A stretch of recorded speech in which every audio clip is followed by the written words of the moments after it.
호세아서 3장 1절부터 5절까지의 말씀을 가지고 같이 하는 묵상 그리고 나눔의 시간을 갖겠습니다.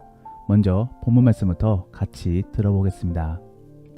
여호와께서 내게 이르시되 이스라엘 자손이 다른 신을 섬기고 건포도 과자를 즐길지라도 여호와가 그들을 사랑하나니 너는 또 가서 타인의 사랑을 받아 음녀가 된 그 여자를 사랑하라.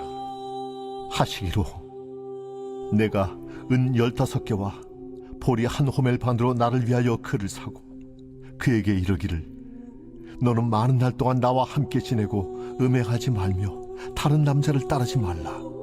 나도 내게 그리하리라 하였노라. 이스라엘 자손들이 많은 날 동안 왕도 없고 지도자도 없고 제사도 없고 주상도 없고 에봇도 없고 드라빔도 없이 지내다가 그 후에 이스라엘 자손이 돌아와서 그들의 하나님 여호와와 그들의 왕 다윗을 찾고 마지막 날에는 여호와를 경외함으로 여호와와 그의 은총으로 나아가리라. 오늘 본문을 끝으로 더 이상 고멜의 이야기가 등장하지 않습니다. 그러므로 4장부터는 모두 보충 설명 및 하나님이 분명하게 말씀해주고 싶은 이야기를 전해주고 있는 것입니다. 그러면 하나님께서는 호세아 및 고멜의 스토리를 통하여 독자들에게 무엇을 전해주고 싶은 것인가? 바로 북이스라엘 향한 마음을 그리고 북이스라엘 향한 계획을 전해주고 싶었던 것입니다. 즉 그들을 완전히 버린 것이 아닌 언제든지 그들을 품을 마음이 있음을 전해주고 있는 것입니다. 그러므로 호세아도 그런 하나님의 입장을 대변함으로 집 나간 고멜을 다시 데려옵니다. 그리고 그 이후로 고멜의 반성으로 이제는 완전한 부부가 되는 것입니다. 그렇기 때문에 사실 3절 말씀을 끝으로 더 이상 고멜의 이야기가 이어지지 않는 것입니다. 저는 오늘 본문 말씀을 통하여 하나님이 북이스라엘 사람들을 어떻게 바라보고 있고 또 그들과 어떠한 방식으로 관계를 맺기를 원하시는지를 한번 살펴보기를 원합니다. 그래서 오늘날의 우리들에게도 하나님께서는 어떠한 방식으로 관계를 맺기를 원하시는지를 한번 생각해 보기를 원합니다. 첫 번째로 하나님이 원하시는 관계 맺음은 상대방의 입장을 존중해 주신다라는 것입니다.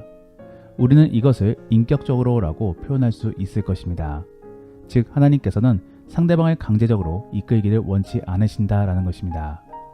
오늘 본문의 1절 말씀에서는 북이스라엘 사람들이 우상 숭배를 하고 있음을 전해주고 있습니다. 더불어 동시에 고멜도 집을 나가서 외간 남자와 관계를 맺고 있음을 전해주고 있습니다. 이러한 모습은 율법상 모두 사형에 해당되는 행위입니다. 그런데 하나님께서는 그러한 북이스라엘과 고멜에 대하여 죽음을 허락하고 있지 않으십니다. 왜 그런 것입니까? 결국 구원의 여지를 남겨주고 있는 것입니다. 그러므로 호세아에게 그녀를 다시 데려오라고 명하고 있는 것입니다. 우리가 이러한 사항들을 정리해보면 결국 하나님께서는 그들의 의중을 인정해주고 있으신 것입니다. 결코 강제적으로 그들을 이끌고 가시는 것이 아닌 것입니다. 우리는 이러한 하나님의 모습을 바라보면서 오해를 가져서는 안 되는 것입니다. 어떤 사람들은 하나님의 능력이 없기 때문에 이렇게 자기 사람도 빼앗기는 것 아니겠냐고 생각할 수 있습니다. 하지만 결코 그렇지 않습니다. 하나님이 능력이 없기 때문에 그런 것이 아닌 그들을 존중해주고 있기 때문에 그러신 것입니다.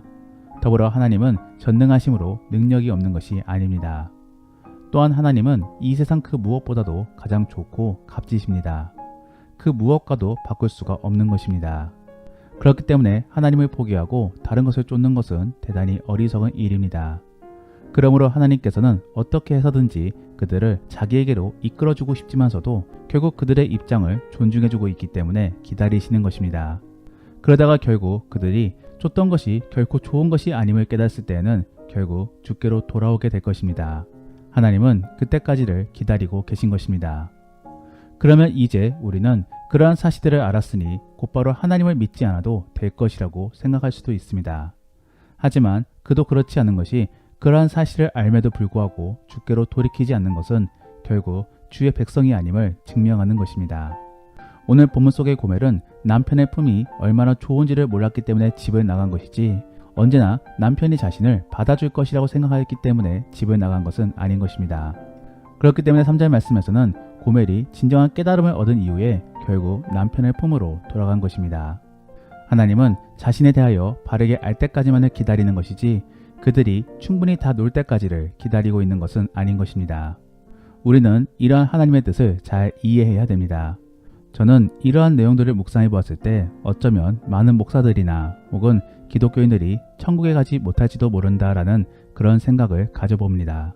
왜냐하면 그렇게 하나님을 잘 알매도 불구하고 죄만 짓고 있는다라고 한다면은 결국 하나님을 무시하는 것이 될 수 있기 때문입니다. 그런 사람들은 결국 하나님을 경외하지 않으므로 주님께로부터 멀어질 수밖에 없는 것입니다. 우리는 이러한 사실들을 잘 묵상함으로 주의 의중을 잘 깨달아야 되는 것입니다. 하나님은 분명 우리의 입장을 충분히 이해해 주시며 공감해 주십니다. 다만 우리가 하나님 머리 위에 있다라고 생각을 하면서 하나님을 무작정 기다리게 하고 또 계속적으로 하나님의 부름을 무시한다라고 한다면은 결국 우리는 버림받게 될 수도 있는 것입니다. 아니 어쩌면 애초부터 택함받지 못한 사람일 수도 있는 것입니다. 그저 신부가 아닌 들러리에 불과한 사람일 수도 있는 것이지요. 그렇기 때문에 우리는 주의 부름이 있다라고 한다면은 즉각적으로 반응해야 되는 것입니다. 그러면 그러한 주님의 부름은 어떠한 것입니까? 먼저는 양심의 찔림입니다. 그러므로 양심의 찔림이 있다라고 한다면은 적극적으로 회개해야 될 것입니다. 더불어 말씀 및 예수님 그리고 교회에 대한 호기심이 있다라고 한다면은 적극적으로 해소하고자 노력해야 될 것입니다. 그렇게 주님의 부름을 따라가게 되면은 결국 우리는 주인공이 되어 주님의 신부가 될 수도 있는 것입니다. 그러한 은혜가 우리 안에 있기를 소원합니다. 두 번째로 하나님이 원하시는 관계 맺음은 양방향입니다. 즉, 한 방향만 이루어지는 것이 아닌 쌍방으로 소통돼야 되는 것입니다. 그렇기 때문에 우리는 오로지 예수님만을 믿어야지 구원을 얻을 수 있는 것이고 또 하나님께서도 모든 사람들에게 구원을 주시는 것은 아닌 것입니다. 이 이야기는 결국 일반 은총론과 관련하여서 이야기가 전해질 수밖에 없는데 그저 착하게 살기만 하고 또 어떠한 신이라도 믿는다라고 할지라도 결코 구원을 얻을 수는 없는 것입니다. 하나님은 온전히 주의 백성들에게만 구원을 주십니다. 그러므로 오늘 본문에서도 하나님께서는 고멜에 대하여 그녀라고 표현하십니다. 아직 그녀를 자기의 백성으로 삼아주지 않으셨음을 전해주고 있는 것입니다. 그러면 그녀는 언제부터 주의 백성으로 인정받게 되는 것입니까? 호세아를 만나 다시 집으로 돌아와 회심하였을 때 비로소 주의 백성으로 인정받게 되는 것입니다. 더불어 5절 말씀에서도 여호와를 경외하기 때문에 결국 주의 은총을 얻을 수 있음을 전해주고 있는 것입니다. 결국 아무나 주의 은총이 임해지는 것은 아닌 것입니다. 우리는 이러한 내용들을 읽어보면서 하나님이 원하시는 교제는 일방이 아닌 쌍방임을 깨달을 수 있습니다. 즉, 주님과 소통해야 되는 것입니다. 하나님이 말씀하시면 우리가 반응하고 또 우리가 주께 고하면 주님이 응답해 주셔야지만이 그것이 진정한 신앙생활인 것입니다. 우리가 갖는 신앙은 일반 종교와 다릅니다.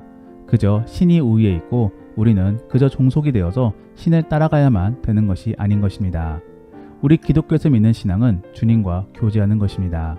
그래서 비록 주님이 우위에 있고 또 격이 다른 놀라운 분이시지만서도 그분이 스스로를 낮춰주심으로 우리와 동등하게 교제할 수 있게끔 만들어주신 것입니다.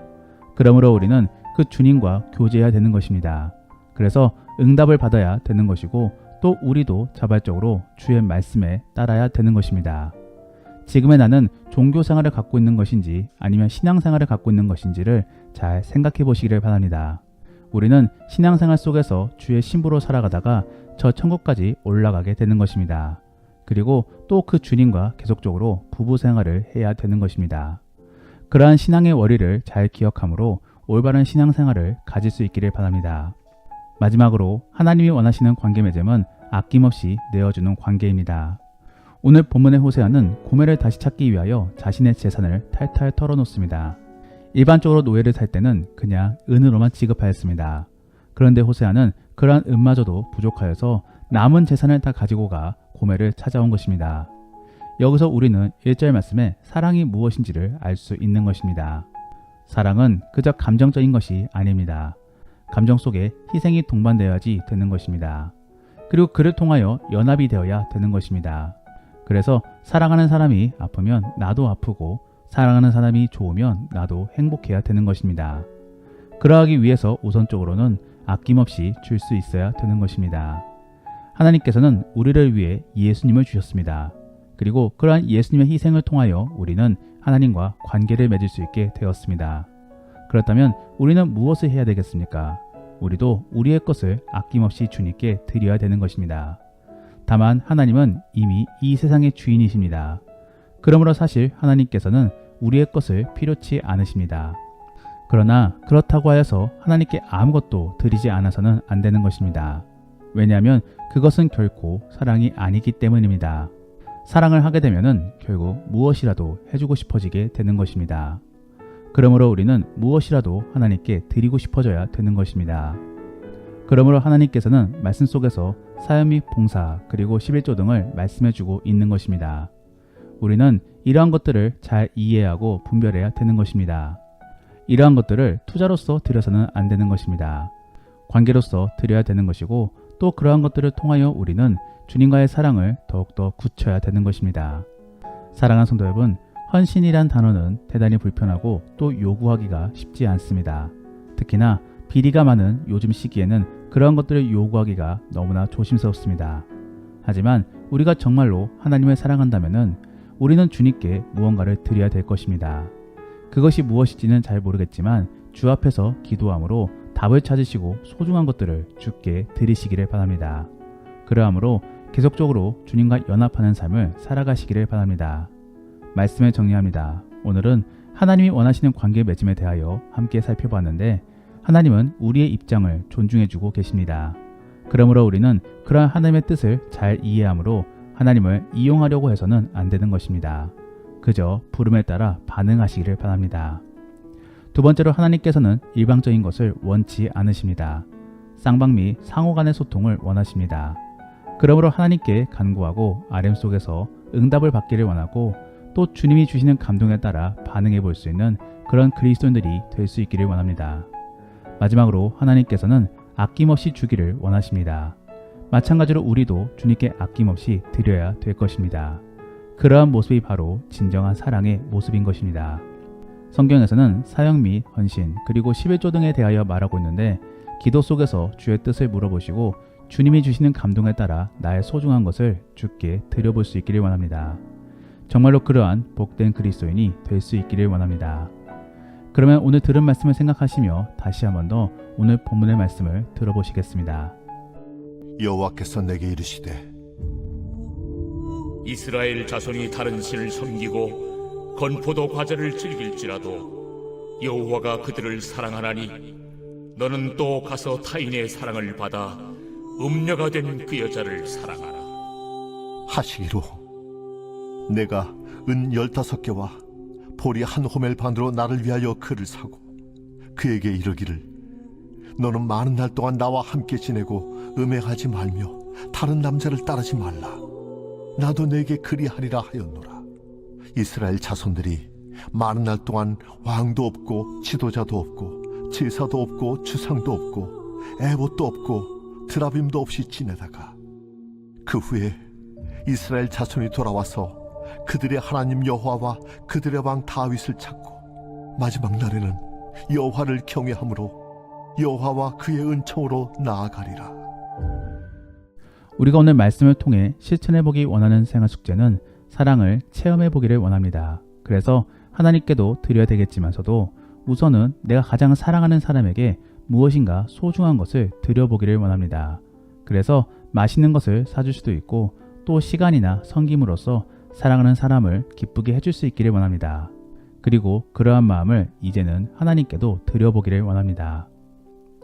더불어 오늘 들은 말씀을 가지고 믿음의 나눔이나 가정예배를 드릴 때 나누기 원하는 것은 나는 지금 종교생활을 하고 있는지 아니면 신앙생활을 하고 있는지를 잘 생각해 보시기를 바랍니다.